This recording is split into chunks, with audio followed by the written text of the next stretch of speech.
So I would just look at each of you in I'll go to the camera. Make yourself comfortable. I'm kidding. It's not quite okay. Okay. My laptop is dead. Please. Okay. Shall we start? I'll make it a little bit formal. Sorry. I'll make it a little bit formal for the Oh. introduction. Formal. Four. More. More. Oh, four. Formal. Okay. So, thank you, Mr. Ezra, for your time. We're from Service Management class, and let me introduce myself first. First, my name is Alicia, and this is my friends. My name is Maya. My name is Mika. My name is Sarah. My name is Isabel. Very nice to meet you guys. Nice to meet you too. So, we're here to interview a few questions regarding international office. So, could you introduce yourself first? Then I can introduce the office as well. Yeah, please. Thank you. Okay. Thank you for your time. I'm Ezra. You can call me just by my name, no need to add any titles. And I'm currently the sole staff of International Office of University Maratha Kasih University. International Office involves in every international matters. That's the gist of it. And yeah, we should take care of almost every aspect of internationally related assignments.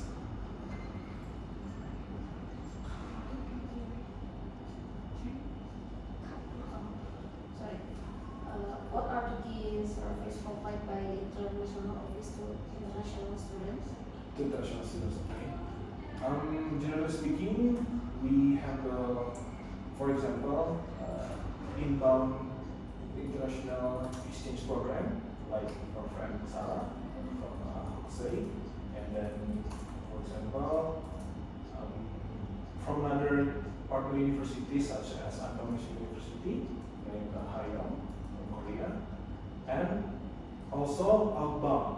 Outbound means Mr. Maranatha sends our bright students to our university partners to attend their exchange program, ranging from 1 semester to 1 year or 2 semesters. Sorry, I have to add as well that we provide informations and insights, also supporting in communications between university partners. For example, should our students seek for scholarship or another opportunities to study abroad, something like that. Can you describe the specific support service offered to international students, such as visa assistance, housing, and cultural communication? Okay. This is service, housing as well. Okay. For example, 2 of our students have to go to, let's say, Keio University in Korea. They attend a program that is held by our government, and then in assisting them for their visa and housing as well as other necessities, we have to communicate with the university partner back and forth, essentially speaking, confirming and making sure that our students are well taken care of. And then maybe I don't directly assist in processing the visa, except for when international lecturers or students come into Indonesia, because I don't have any connections yet to the embassy for each specific countries, right? And then, but I handle the support system for, let's say, mailing and then reaching out to universities partners and other necessities like housing, how to pay for the housing, or whether the housing for in the area of university partners campus free or not. do you personalize the support services provided to international students to cater to diverse cultural backgrounds and unique needs? Okay, that's a very interesting question. For example, one of our intern, Rigo, whom you just met, is a Muslim. That's why he needs maybe let's say a facility that is not as common in Japan as in Indonesia, mainly mosques, right? Mosques and other places to worship. My way to support him and other of the kind of students as well is contacting the partners and making sure that at least they have the minimum requirements for these students, because we truly respect our students' needs. And then, for example, the unique needs is regarding the ailments, disabilities, but maybe they have some sort of conditions, lungs or something. I have to make sure that the partners know as well. So there are no cover-ups, there are no hiding information from partners, and of course, in the purpose of making absolutely sure that our students are well taken care of. What long-term support is provided to international students post-graduation, especially regarding alumni networks, visa extension, or employment opportunities? Interesting. Okay. For alumni, we, generally speaking, we have a team of volunteers, Alicia being one, and we don't really have any, what should I say, termination. So once a volunteer, it's always a volunteer, something like that. And they are the closest relations of alumni that we have with the International Office, and our office is open to them forever, always open to them. And then we could provide any information that they need, and should we don't meet their expectations or needs, we will still try our best to provide them with useful information. And then for visa, unfortunately, as I've said before, I don't really have any connections yet, but I have a third-party corporation, for example, Rama, something like that. Yes, we have to pay more than instead of processing all the visas, all the visa procedures ourselves, but it's not as time-consuming as processing everything by ourselves. And then I was the third point, employment of opportunity. For now, honestly, the best answer for that question would be we have some natives from China and then Japan. We used to have a lecturer from Korea, but she parted ways with us. And besides these two countries, Japan and China, we could not provide any other opportunities yet. But of course, if alumni seek to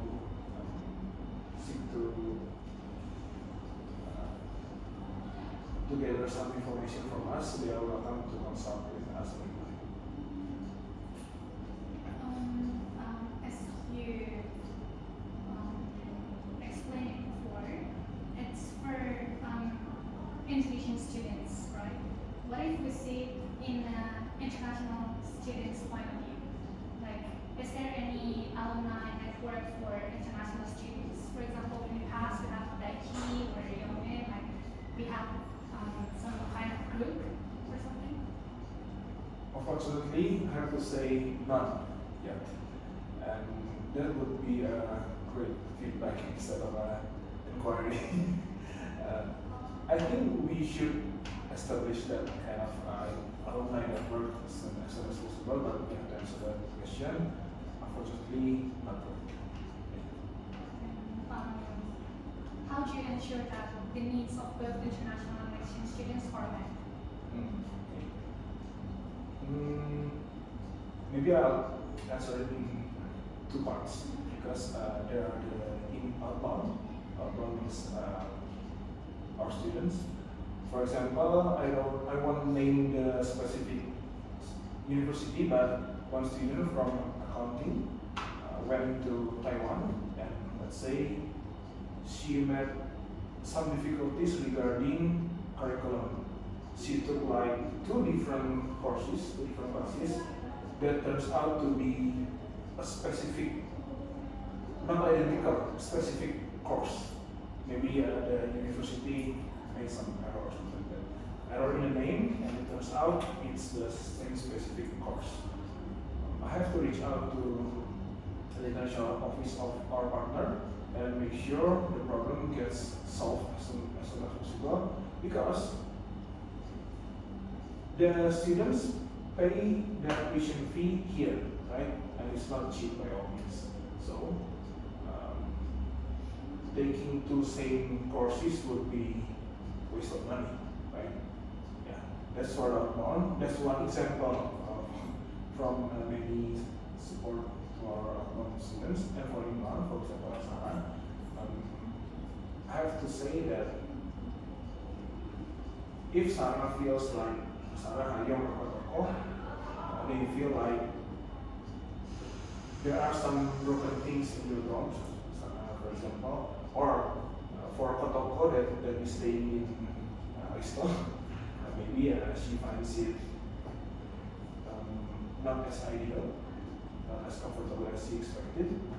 I have to try to meet her needs, and in the form of any aid or any support that we can provide, including searching for better establishments, something like that. How do you get a feedback from international students regarding their expectation and needs? From international students. Okay. Unfortunately, there are no open forum yet. For example, we have not specifically asked for our previous international friends, like from say like Louis and Taro, and from Oyama, Daiichi, and so on.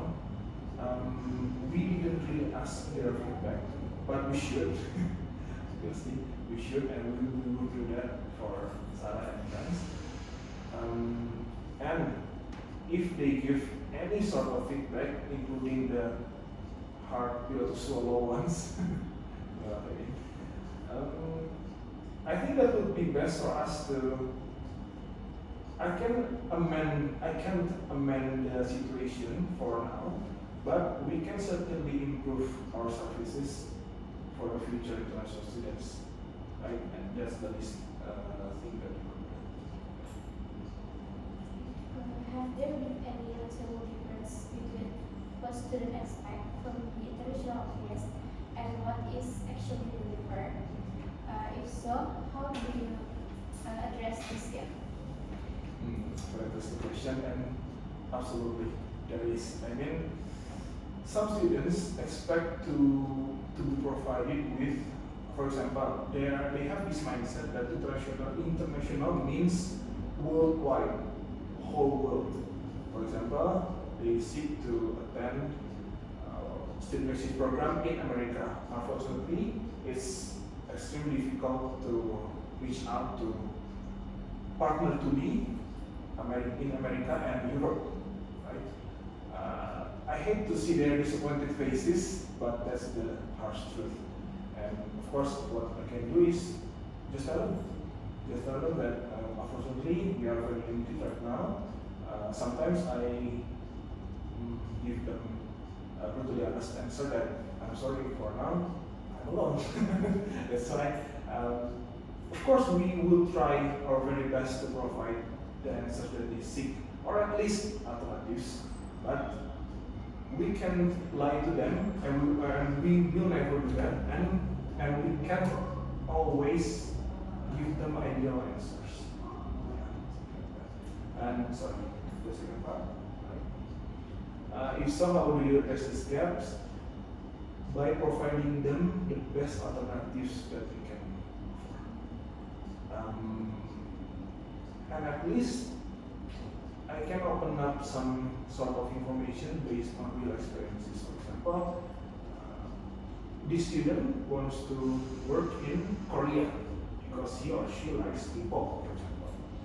But instead, the best second option would be working in Japan. Sometimes I have to present an alternative yet still enticing option that maybe after you gather some funds, some money, you could go to Korea after all. It's not so far, right? I mean, it's logical, and maybe it's not like, oh, I didn't think of that, right? And then after I present that like answer, it's not so illogical. It's not so fantastical. It's quite enriched, right? After he or she works in Japan, he or she can visit Korea.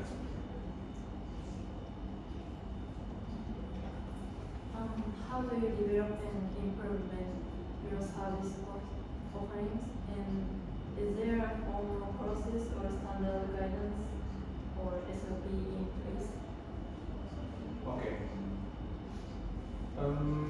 Formally speaking, we have certain SOPs because after all, we are a company, corporate. But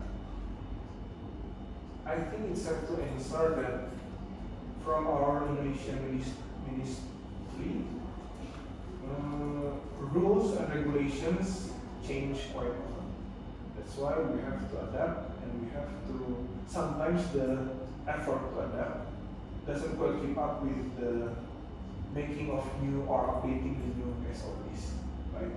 That's why the so-called SOPs, formally speaking, they exist, but are not as updated as we want to be. Something like that. What's the question? How do you develop and improve your service Service offering? offering all. Okay, if I was answered that regarding those SOP, we would try as best as we can, as fast as we could be, to still follow the SOP because we are professionals. But from my experiences, we have to adapt more, cater more to the reality. Let's say Minister of Education needs report that, let's say, faster by 3 months. But in the SOP, I have to make the reports in, for example, in June, right? Because of the demand from the ministry, I have to make it. Maybe I have to start it ideally in February, something like that. Yeah, I have to adapt, and then to offer better service, I have to make it known to my colleagues, my leaders, as well as any parties that are related to the adaptation, including, for example, it involves your transcript, for example, but I have to report it to Minister of Education. I have to let the staff of Hokosei, the esteemed staff of Hokosei University, that there are some changes in Indonesia. What standards or benchmark do you follow to ensure the quality of services delivered to international students? Okay. First and foremost, the students' own feedbacks. If they are quite shy to express themselves, we don't have any other choices other than have study case to more successful universities such as right? UC, University of Surabaya, Telkom University, each have their own strengths, and from there you can quite draw the lines where we have to keep up, where we are left behind by quite a large margin, or where we could, to some extent, rival these universities. That's the As you mentioned before that international office is like professionals, right? So there must be an SOP. Even though, as you mentioned before, that it's not updated and you have to keep updating. So how do you ensure that the staff is trying to meet the standard outlined in your SOP's service guideline? Is there any like a training program or something? Honestly speaking, from the university itself, we don't really offer some specific training, but fortunately, our government provides such services, training services. It's called BIMTech or Bimbingan Teknis. Sometimes they summon us, practically speaking, maybe from immigration once a year, maybe from Disnaker once or twice a year for Kerja or for the workforce, and then for study permit,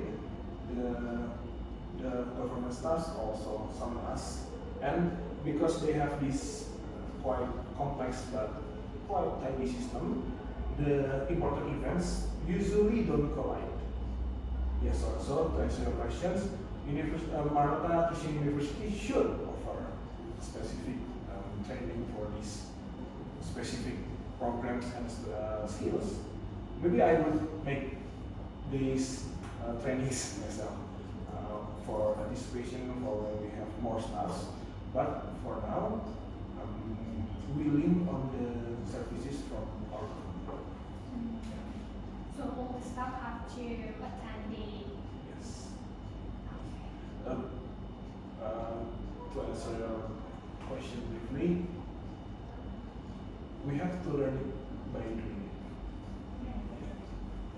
it. Because, for example, I joined, for example, 2022 January, but the BIMTech won't be held until June. But the show must go on. I have to work, right? But I don't have the training or the chance to join any classes or something like that. And of course, the deficit would be 5 months at least. Yeah. That's why I have to just duplicate the materials from here and there. Of course, using the trial and error method. So there is no written like standards. For now, I have to admit none. How do you ensure that services are delivered according to design standards and expectation of students? Okay. For one, it's their feedback. I have a basic sense to read human expressions. So if the students that seek information from us are disappointed, that could be a great clue and cue for us to improve our services. And then usually immediately I would convey the criticism, the subtle criticism to our leaders that we are lacking in this area and we should improve in those areas as well. And then maybe I could keep up with the students that come here, and at least I would try to give them alternatives. Maybe they are too shy. For example, one male student can come here to ask for internship programs, and then he didn't really get the information that he truly needs. And I gave him my contact information, and then we could have further discussions after I looked for better options.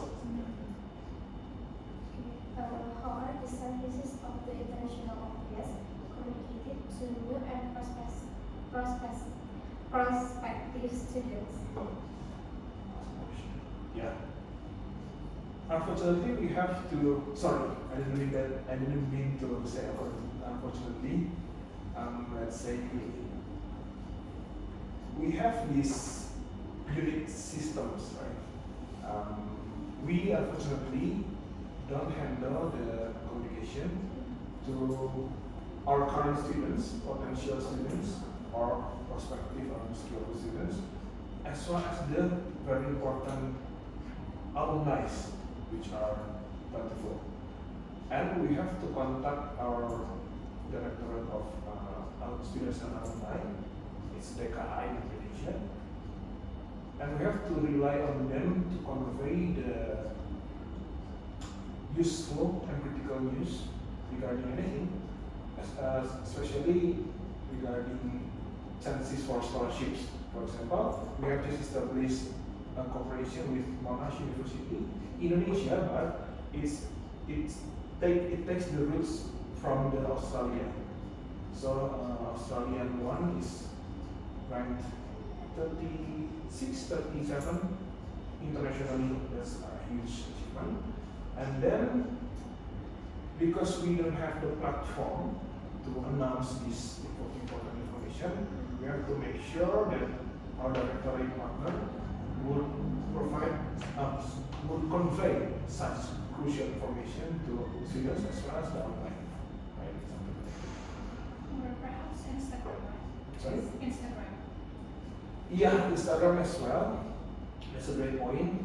But unfortunately, both the Directorate of Partnerships Instagram as well as the International Office Instagram are not followed by all students, right? So we have to, let's play a game of change. Tense, sorry, not change, tense. I mean, we would post this crucial information to both our Instagram as well as the universities one and other directorates. How do you evaluate the effectiveness of your services, and what metrics are used for this evaluation? We don't have any generic metrics, but frankly speaking, we are audited once a year. So our services, anything else that we could improve, should improve, or would have to be revised as soon as possible, would be conveyed by the auditors, third party as well as the internal auditors. So for mine, what's the other question? And how often do you evaluate the effectiveness of your services? Okay. For example, I'm in international office, then my director would have evaluations maybe once a month, and then yearly, of course, what programs that I've done with the team, what programs that should be improved, what programs that are, let's say, failed to be executed for one or other reasons, and objectively speaking, if I can meet these standards, there are no specific sanctions, but let's say, because I myself is a very ambitious person, I don't need my upperclassmen to scold me. I just hold our office standard high, and then because of that high standard, although we don't use specific metrics, I will improve upon that. Is there any like specific metrics, for example, like KPI things or reward or punishment systems here? Yes. Frankly speaking, there are no rewards for job well done. And specifically speaking, there are no as well sanctions, penalties, unless we commit crimes. But yeah, KPIs exists, and then I'm very sorry to say this, but it's too easy to reach. The KPIs are too low standard. Because when we mention about UC, minus, the level of rivalry or competition is steep. It's not the KPIs are too easy to follow. So that's why I told Sarah and you ladies there are no specific metrics, because why would we use to lower our standard that we know that we could strive for much higher and for our mutual benefits, especially for your mutual benefits. For example, before me, I can't really say that there are staffs similar or plural that are willing to be involved as much as I do right now. Something like that. That's just one. That's just one example. Can you share any recent feedback or survey results that have led to improvements in your services? Survey or Survey or feedback? Yeah.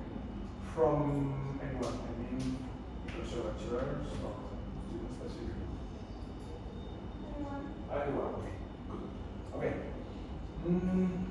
Maybe one of the most important feedbacks would be from our university partners. For example, again, I must use Sarah's case.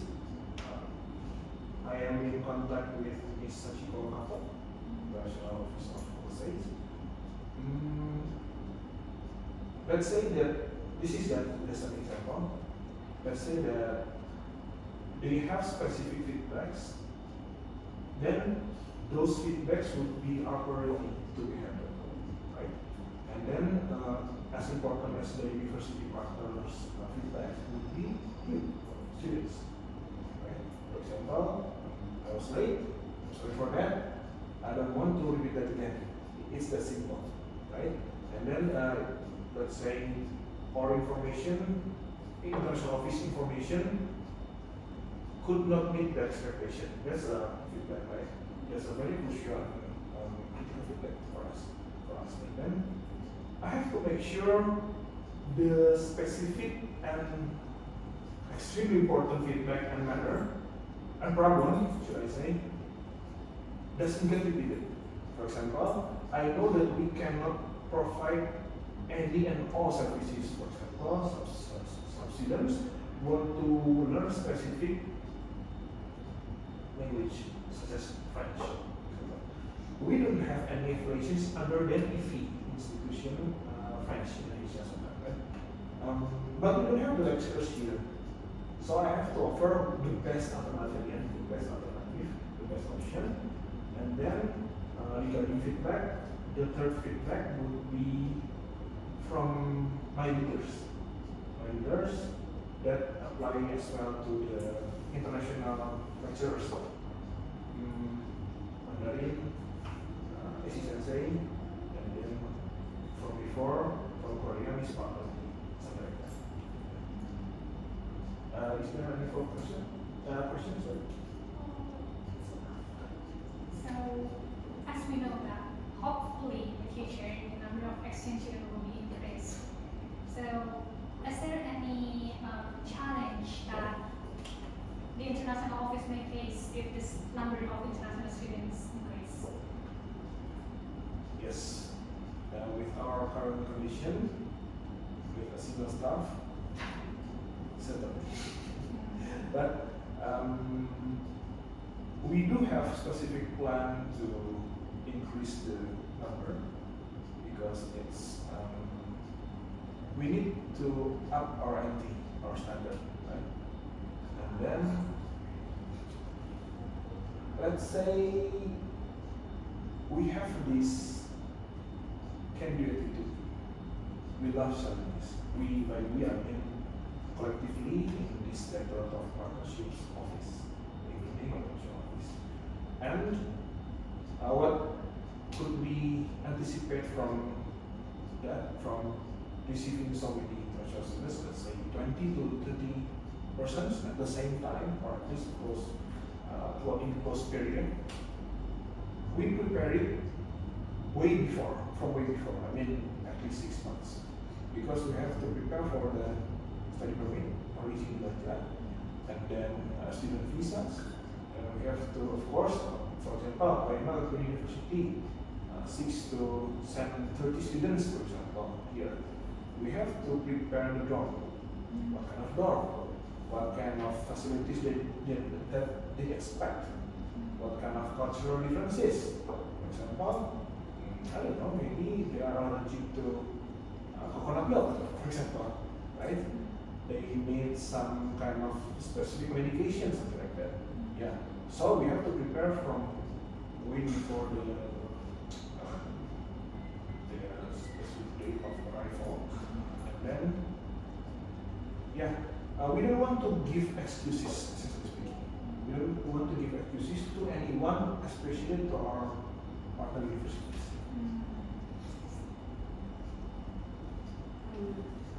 Are there any area where you believe the international office could determine student expectation? Absolutely, yeah. Specifically in the area of student exchange, especially outbound. So our students, outbound and short programs. Unfortunately, short programs mean, generally speaking, they have to pay for their own expenses, right? But it's more open. There are no specific agreements that have to be signed beforehand. But for student exchange, we want our students to experience international and cultural differences. One of the most prestigious one would be ISPA, Indonesian International Student Mobility Awards from our Minister of Education, Nadiem Makarim. Sebelumnya, the minister from before. And then, because the experience, the specific experience, would make it easier for them to explore other opportunities. For example, it's harder for us to suddenly want to have a career in, I'll make a similar example, in Malaysia. As far, they have quite similar cultures with us. But from what I gather from discussions with people, it's not as easy compared to the ones who have explored, ventured to other countries before wanting to make a career outside of Indonesia. Or by career I mean as well as study, right? Master, doctorate, without scholarship, with scholarship and so on. And generally speaking, it could boost their confidence as well. Because it's not as scary anymore to meet with foreigners, I mean international friends. It's better if they can meet international people here, but it's even better if they could taste international experiences. Since we have Sarah in here, which is an international students, Exactly. can we also ask you, like, do you think there any areas that you believe the International Office of Maranatha could improve? We would love your feedback. Please brutally answer it. Please be brutally honest about it. That's fine. Although it's perfect for me now, like the hot water is coming now, and yeah, there's nothing I want. And for studies, I think, from Rintaro-san, I think Rintaro-san could take more like different approaches, like from he was studying English literature, Oh yeah, yeah. but I think he got another class like from business or something else. But for me, I can only take management or accounting. Oh, I see. Okay, go on. So if I can have opportunity, then yeah, I'd like to get another class as well. Okay. And you know, from Hokusei Gakuin University, we offer international students to like go travel with international office, like members, Okay. like going to Akan. Yeah, you experience like Cultural groups. Cultural, yeah, Okay. both international. Okay. yeah. So yeah, I can go travel by myself, like in Bali or somewhere, but you know, it's better to go with some. It's better like have an opportunity to go somewhere with yeah someone, like lots of people gather and go there. Yeah. This is all I want if I can get. Thank you so much for that. We don't have any excuses for that, and we would improve. We would make you always come to us as soon as possible. Sorry for that. For the courses, I would tell one of the faculty members, Vice Dean, actually, for economics, that you want to take another classes, right? So not all business, like that. Yeah. Okay, got it. Okay. Because sorry if we misunderstand, and sorry if our good intentions could backlash, backlash to you. That from what I gather from Eki Sensei, he reached out to Hokusei, and they wanted to be specific. So turns out it's different when we get the feedback from the students directly versus from we get the feedback from the international office, right? I mean, we regret that we gave Rintaro such various courses. Turns out to be better. Psychology. Okay, I see. Thank you for the feedback as well, or for the national trip. We could go somewhere. We promise to. Well, you're here. We promise to take you somewhere, somewhere great. Okay. Good. Hi, hello, good afternoon. May I turn on the light? Okay, okay. Thank you. On that. That's so much better. Sorry, kalau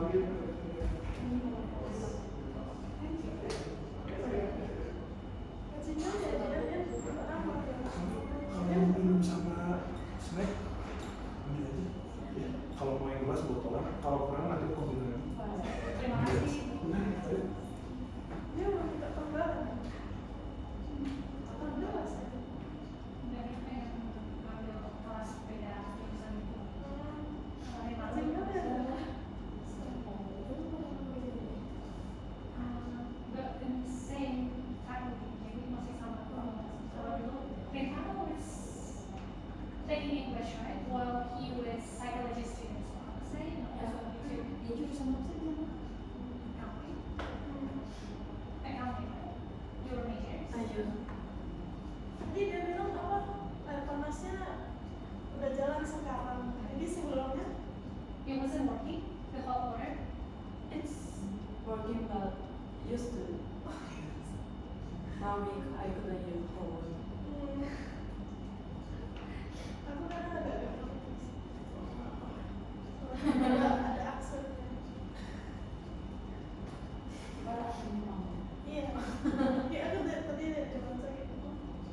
Untung aku baca, tapi aku ngerti dan ada apa.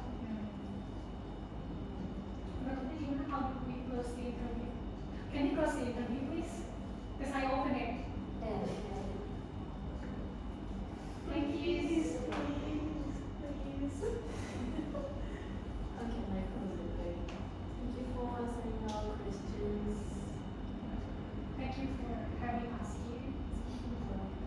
Thank you for answering questions. So that's Really helpful. Really helpful. That's really helpful. for our assignment. Kalau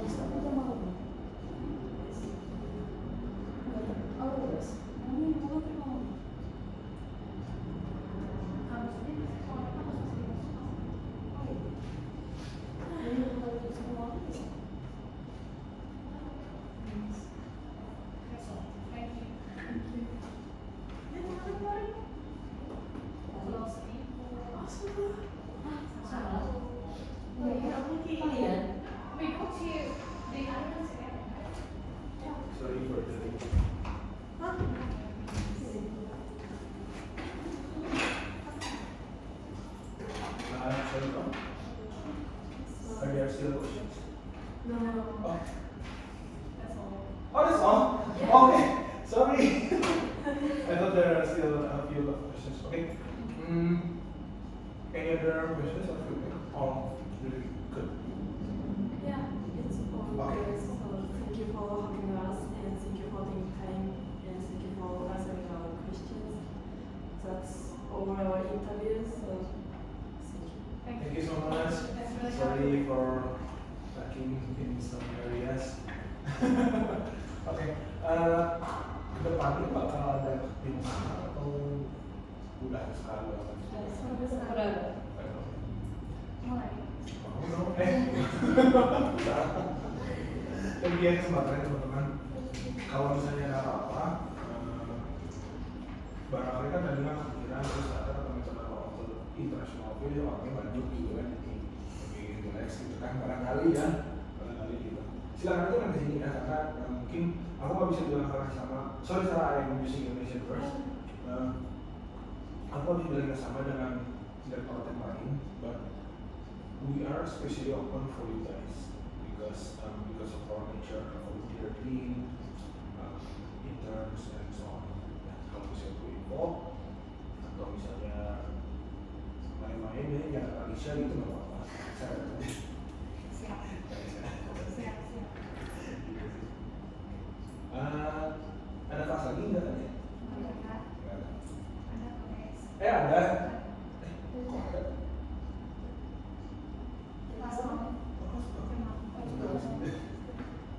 Kalian bisa ada? Terima kasih Mas. Thank you so much. Sudah mulai dijawab ya? Hah? Sudah mulai dijawab. Enggak, aku biasa stay sampai jam 9 kadang-kadang. Iya, kaget ya. Itu seperti itulah. Nggak selalu tapi berarti nanti kalau ketemu dia doang bisa nyapa Maya ya. Maya benar siapa? Kalau aku Maya, maaf itu bukan sombong yang mau I'm so excited. I'm so excited. So if you ladies have anything with me, sorry if I don't wave hi first. I'm so excited. Dia nanti akan ada cultural trip. Harus sih.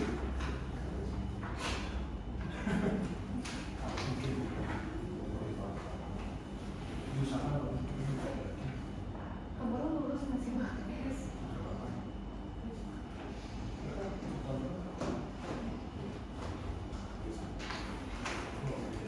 Di mana? Minimal Japan. Yeah, the minimum is Japan, right? We go cultural trips to Japan. I only have 2 kidneys. In the black market. Let's go. Ada deh. Bisa. Oh iya. Bisa mau dibukakan boleh? We have to